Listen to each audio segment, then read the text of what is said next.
my name's Bottletophornet, and welcome to my new series. Inspired by Iskall85 and his wonderful mod pack, I felt it's about time that I tried out modded Minecraft. So, I do want to thank Iskall and his team for all their hard work, first and foremost. The VAULT HUNTER Diaries is going to be a different series for me, where I will be taking us through my journey within the mod pack and hopefully telling you a nice little story of the adventures as we do. Before we get started though, a quick disclaimer.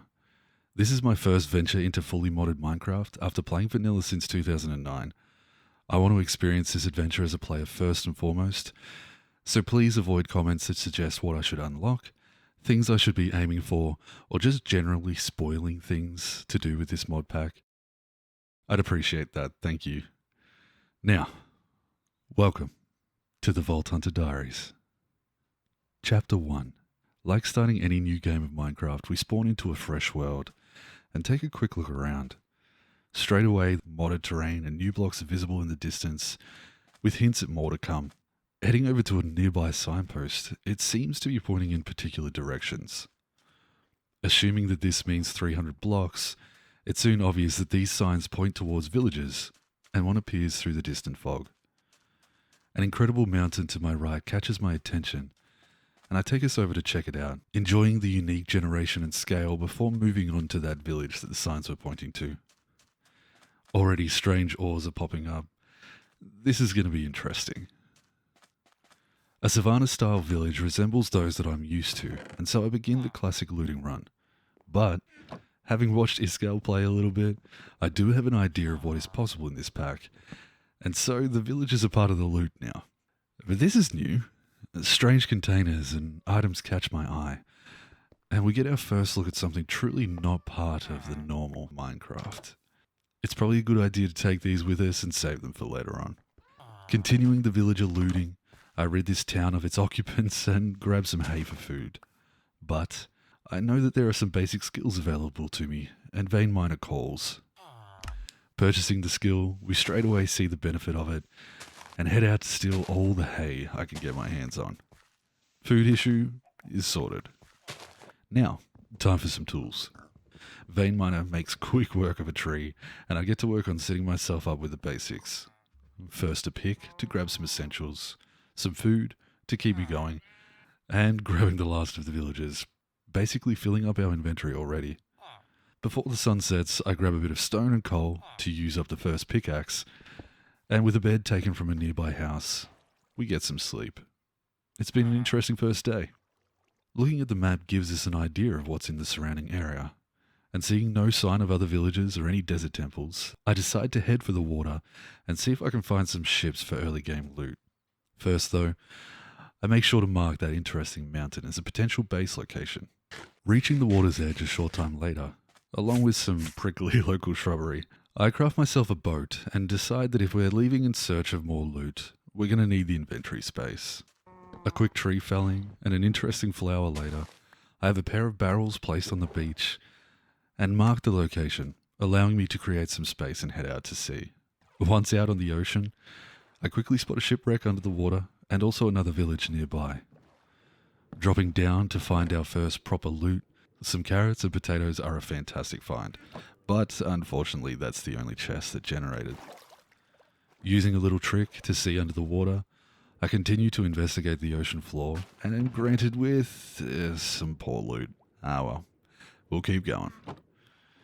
Heading for the village we saw earlier, I already feel the need to take every villager I find. Replacing the orange bed with a more pleasant green one, I find another unique building and take the modded gear we find in there as well. Some iron is acquired and the second day is done. With a little rest, we'll be able to continue this looting spree. The unique terrain in this world is already amazing to me, and I take a moment to look out over the town, before taking nearly everything in it, townsfolk included. Once I'm sure there's nothing of value left here, I head back to clear out my inventory once more and make space for more loot. A second shipwreck provides us with our first treasure map and our first diamond.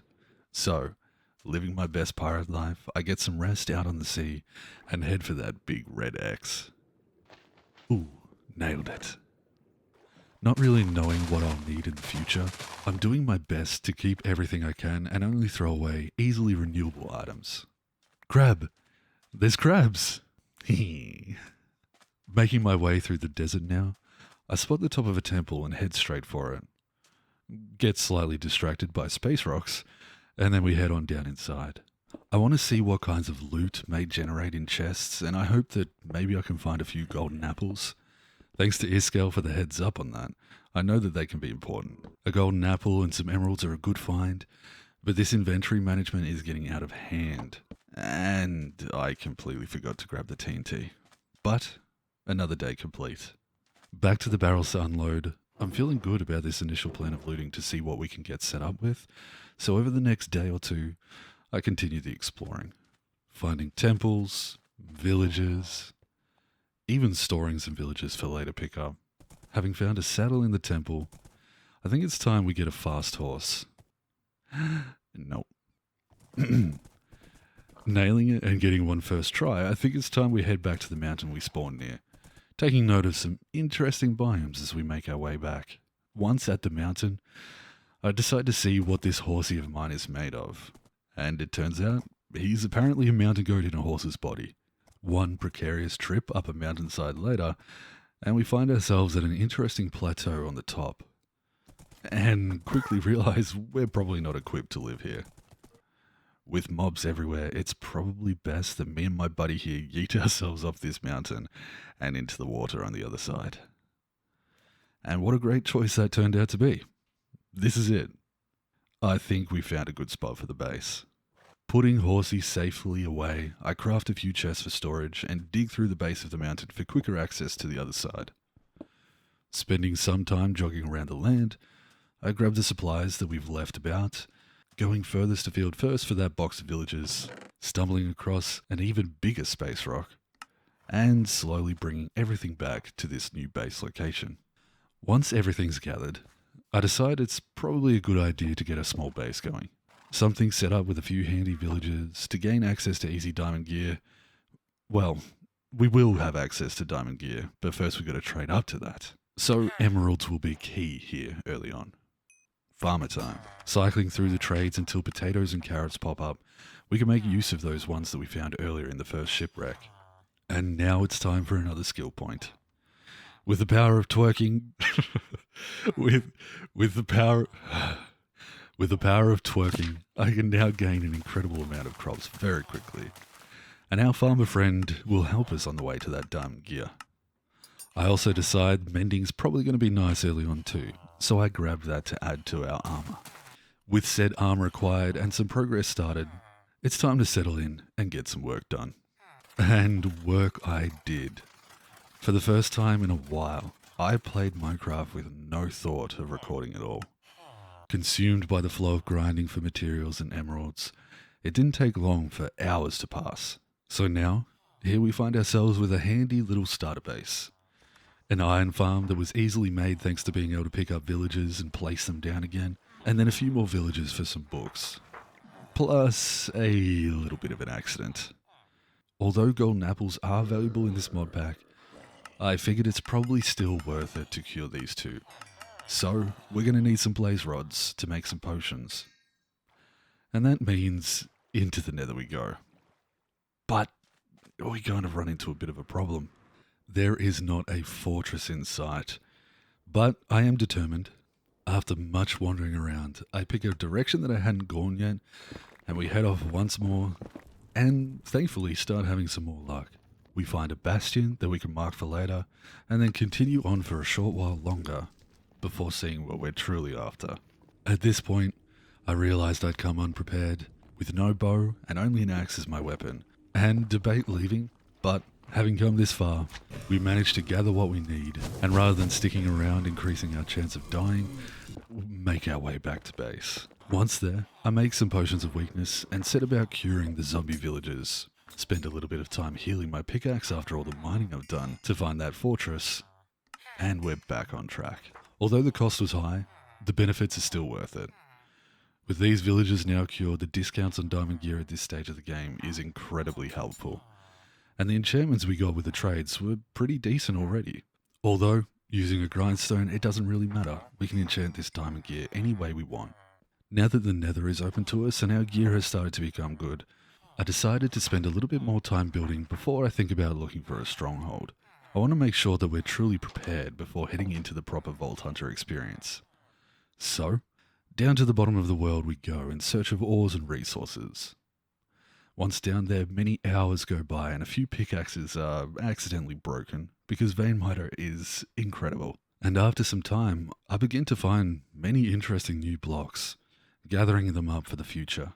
We find some mob spawners that many mobs burst out of at once, but the loot from them is pretty decent. And also, our supply of ores is beginning to grow.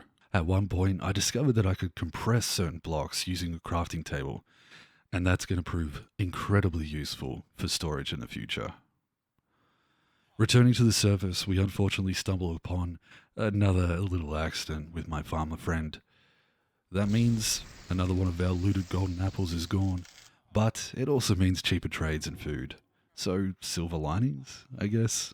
More mining continued, as I wanted to see if I could find a rare vault crystal in preparation for later, but thousands of blocks went by with no luck. And the ore chest continues to grow. A little reorganization, and I explored further underground until finally I find the first one. Cannot wait to use this. I'm so excited. Playing with lava, on the other hand, turned out to be a little bit dumb. Thankfully, my body seems indestructible, and with a little hand digging of stone, my items were recovered safe. At some point, a few hours into this mining session, we stumble across a unique looking block, and as I begin to dig around it, realized how much there was. Really not sure what this is, but I want it all. And there's a lot. Hours spent gathering it all proved fruitful though. More rare ores and a few extra vault crystals were acquired, leaving me feeling quite satisfied with the haul. When it comes time to unlocking some of the mods these ores are going to be used for, we should already have a decent supply to get started. Feeling satisfied with my efforts, I reorganized everything I had up top in the storage to have that fresh feeling of organized chests. And now, I think it's time to begin a proper base. For that, we're going to need a few nicer materials than stone. So back to exploring we go, in hopes of finding some interesting blocks.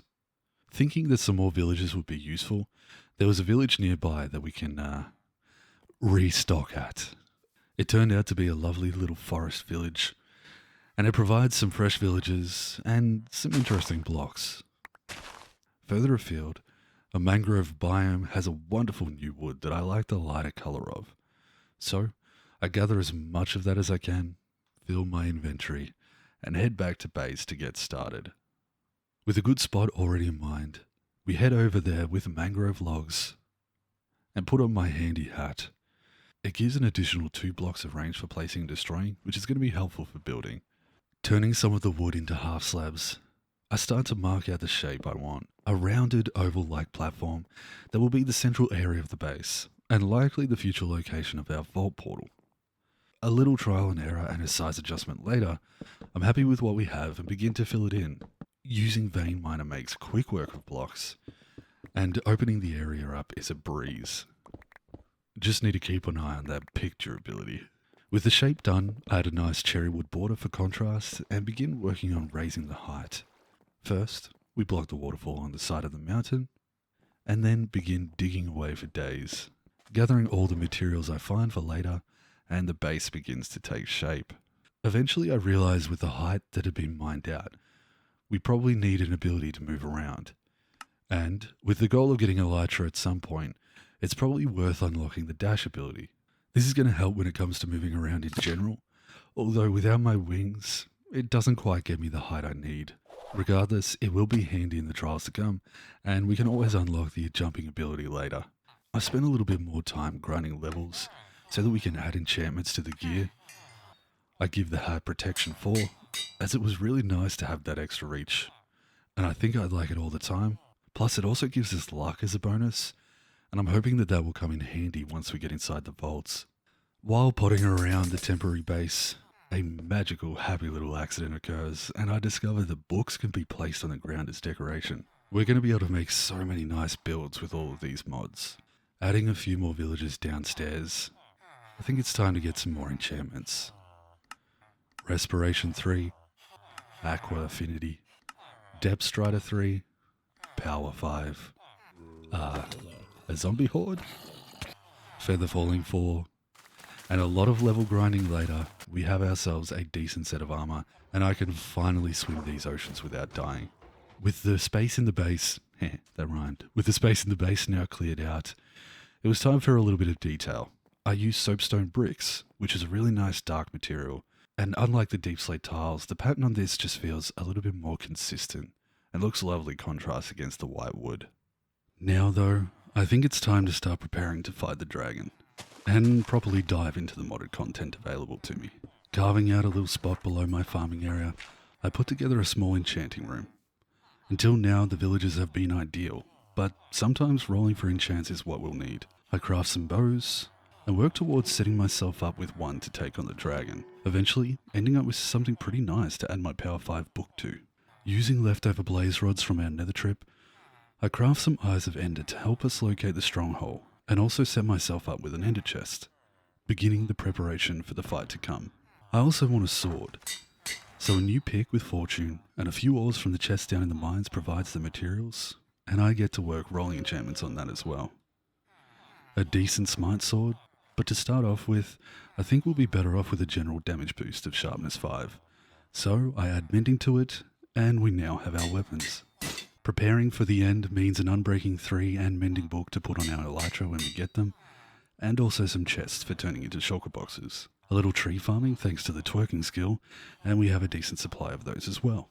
With the Ender chest sorted and feeling prepared, I throw our first Eye of Ender to get our bearing.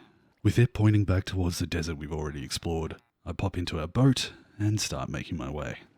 Feeling that the height here will make seeing the direction easier, I throw our second eye, which points off to the left. MLG.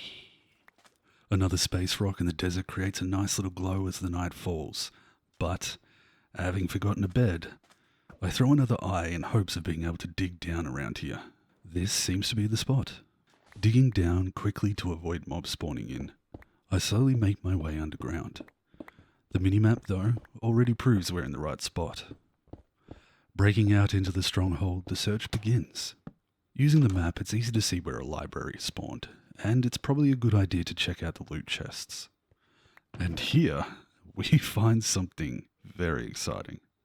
Ancient tomes.